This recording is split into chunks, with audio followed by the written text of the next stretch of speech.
ப்ரௌனுக்கும் ஒயிட்டுக்கும் பேர் போட்டிருந்தோம். பேர் போட்டு வந்து பார்த்திங்கன்னா ஒரு 8 days ஆச்சு. நல்லாவே பேர் எடுத்துச்சு. இப்போ பார்த்திங்கன்னா எக்குக்கும் ரெடி ஆகிடுச்சு. மேல் பார்த்திங்கன்னா ஃபீமேல் வந்து ஃபீடு எடுக்க கூட விட மாட்டேங்குது, துரத்திட்டே இருக்குது எக்கு வைக்கிறதுக்காக. கீழே பார்த்திங்கன்னா எண்ணெய் டின்னு தான் அரை செட் பண்ணி வச்சுருக்கோம். அதில் பார்த்திங்கன்னா நல்லாவே கூடு கட்டியிருக்கு. இன்னும் ஒரு 4 daysல எக் வச்சிரும்.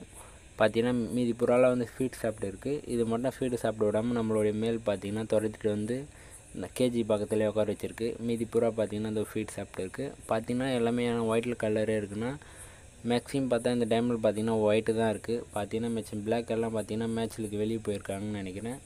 இங்கே வந்து பார்த்திங்கன்னா பிளாக் கலர் மேல் வந்து உட்காந்துச்சு நம்ம சொன்ன உடனே. இங்கே பார்த்திங்கன்னா இந்த ஒரு பிளாக் இருக்குது. பிளாக் வந்து மேல் வந்து 2 சிக்கு வச்சுருக்கு. மண்பானையில் தான் வச்சுருக்கு.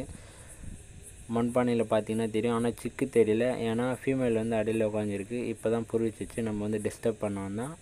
மிச்ச புறாக்கள் எல்லாமே ஃபீடு சாப்பிட்டு ஹாப்பியாக இருக்காங்க.